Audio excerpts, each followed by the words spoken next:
Hello दोस्तों, कैसे हैं आप सभी। चलिए आज फिर एक हम लोग नया प्रैक्टिस सेट के साथ आए हैं। तो आप इस चैनल को सब्सक्राइब कर लीजिए। बिना समय गवाए जो है इसको हम लोग करते हैं, क्योंकि सारा क्वेश्चन जो है बहुत ही इंपॉर्टेंट क्वेश्चन है। चलिए शुरू करते हैं। चलिए तो आपके सामने पहला प्रश्न ये रहा, किसने सहिष्णुता, उदारता और करुणा के त्रिविध आधार पर राजधर्म की स्थापना की।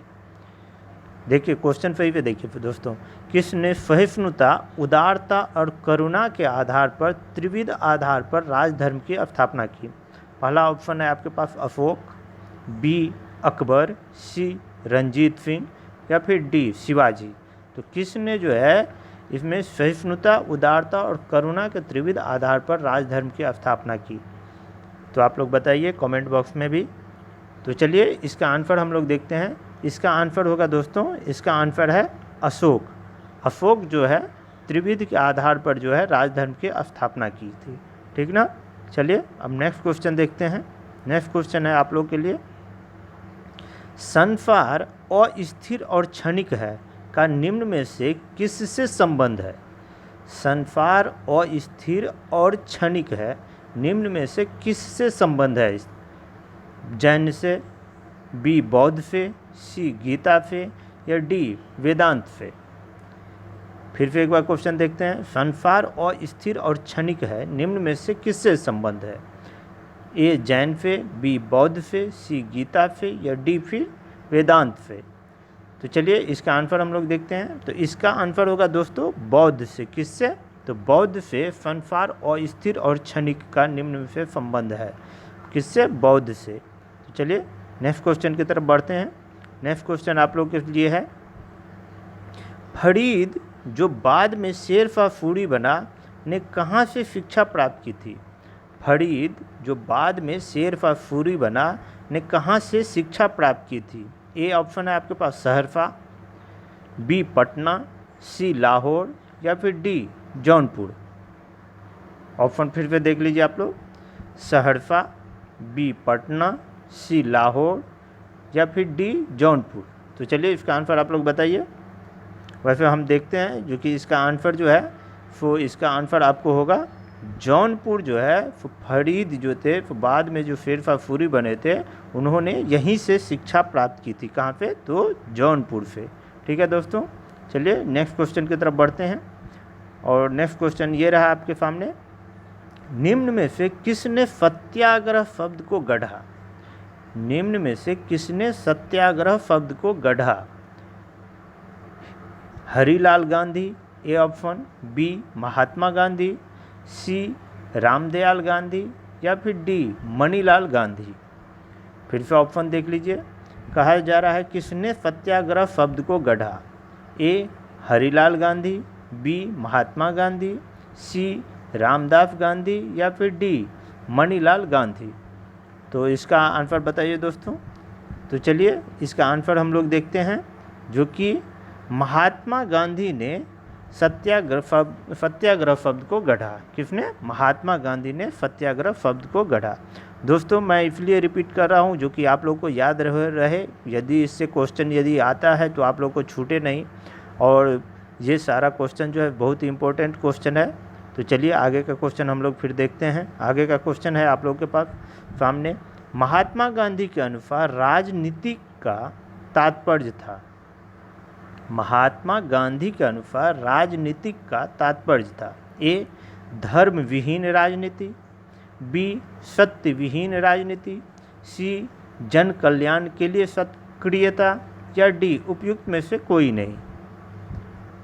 फिर से इसका देख लीजिए एक बार, क्योंकि क्वेश्चन सही है, बहुत ही इंपॉर्टेंट क्वेश्चन है। महात्मा गांधी के अनुसार राजनीति का तात्पर्य था धर्म विहीन राजनीति, बी सत्य विहीन राजनीति, सी जन कल्याण के लिए सक्रियता या फिर डी उपयुक्त में से कोई नहीं। तो चलिए इसका आंसर जो होगा दोस्तों, इसका आंसर है जन कल्याण के लिए सक्रियता। जो है महात्मा गांधी के अनुसार राजनीतिक का तात्पर्य था जन कल्याण के लिए सक्रियता। ठीक है, चलिए नेक्स्ट क्वेश्चन देखते हैं। नेक्स्ट क्वेश्चन है दोस्तों आप लोग के लिए, ये देखिए, निम्नलिखित में से कौन सा खनिज केरल में बहुतायत में है, मतलब ज़्यादा मात्रा में है केरल में। ए टीन, बी मैग्नीज, सी अब्रक या फिर डी मोनाजाइट। फिर से देख लीजिए, ये ज्योग्राफी पे क्वेश्चन है। कौन सा खनिज केरल में बहुतायत में है? ए टीन, बी मैग्नीज, सी अब्रक या फिर डी मोनाजाइट। तो इसका जो आंसर है दोस्तों ये है मोनाजाइट, जो है वो केरल में बहुतायत मात्रा में है। कौन सा? मोनाजाइट। ठीक है, चलिए नेक्स्ट क्वेश्चन की तरफ बढ़ते हैं। नेक्स्ट क्वेश्चन है दोस्तों, ग्रेनाइट पट्टियाँ तथा स्लेट बनाए जाते हैं। ग्रेनाइट पट्टियाँ तथा स्लेट बनाए जाते हैं किससे, कहाँ पे बनाए जाते हैं ये? ए ऑप्शन है ललितपुर में, बी झांसी में, सी चुनार में या डी चुर्क में। A option Lalitpur, B Jhansi, C Chunar या डी चुर्क में। तो चलिए इसका आंसर हम लोग देखते हैं। तो इसका आंसर है दोस्तों जो कि ललितपुर में जो है ग्रेनाइट पट्टियाँ तथा फ्लेट बनाए जाते हैं ललितपुर में। ठीक ना, चलिए आगे बढ़ते हैं, आगे क्वेश्चन देखते हैं। नेक्स्ट क्वेश्चन, जवाहर सागर परियोजना स्थित है। जवाहर सागर परियोजना स्थित है। आई थिंक ये बहुत लोगों को मालूम भी होगा, तो पर भी चलिए करते हैं। जवाहर सागर परियोजना स्थित है। ए आंध्र प्रदेश, बी राजस्थान, सी कर्नाटक या फिर डी मध्य प्रदेश। जवाहर सागर परियोजना स्थित है। ए आंध्र प्रदेश, बी राजस्थान, सी कर्नाटक या फिर डी मध्य प्रदेश। तो चलिए इसका आंसर हम लोग देखते हैं। इसका जवाहर सागर परियोजना कहाँ पे है? तो राजस्थान। ठीक ना, कहाँ पे है? तो राजस्थान। ठीक ना, चलिए नेक्स्ट क्वेश्चन की तरफ बढ़ते हैं। नेक्स्ट क्वेश्चन है आपके पास ये, डायनासोर का काल आज से कितने वर्ष पहले था? डायनासोर का काल आज से कितने वर्ष पहले था? ए ऑप्शन है आपके पास 18 करोड़ वर्ष पूर्व, बी ऑप्शन है आपके पास 40 करोड़ वर्ष पूर्व, सी ऑप्शन है 5 करोड़ वर्ष पूर्व या फिर डी ऑप्शन है 80 करोड़ वर्ष पूर्व। डायनासोर का काल आज से कितने वर्ष पहले था?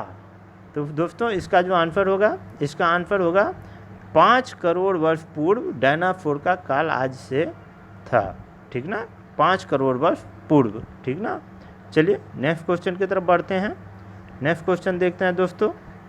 नेक्स्ट क्वेश्चन है आप लोग के लिए, घाना देश की राजधानी है। घाना किस देश की राजधानी है वो पूछ रहा है। तो यहाँ पे देख सकते हैं घाना जो है आपको किस देश की राजधानी है। तो चलिए देखते हैं। ये दोस्तों ये जो क्वेश्चन है ये है घाना देश की राजधानी स्थित है, मतलब घाना जो देश है उसकी राजधानी स्थित है। Nairobi, Abuja, Beijing. ये आपको अफ्रीका नहीं होगा, ये होगा आपको क्या चीज़? तो अक्रा। क्या होगा? अक्रा। अक्रा। ठीक ना, ये आपको, तो घाना देश की राजधानी स्थित है। कहाँ है? तो ये आपको स्थित है अक्रा में। अक्रा जो है वो घाना देश की राजधानी है। ठीक है, चलिए नेक्स्ट क्वेश्चन की तरफ बढ़ते हैं। नेक्स्ट क्वेश्चन देखते हैं दोस्तों। पॉलिटी पे ये क्वेश्चन है आप लोग के लिए, निम्न में से कौन सा एक राज्य का नीति निर्देशक सिद्धांत संविधान के बाद में जोड़ा गया? फिर से एक बार क्वेश्चन देख लीजिए। निम्न में से कौन सा एक राज्य का नीति निर्देशक सिद्धांत संविधान के बाद में जोड़ा गया? ए ग्राम पंचायत का गठन संगठन, बी गोवध निषेध, सी मुफ्त कानूनी सलाह या डी समान नागरिक संहिता।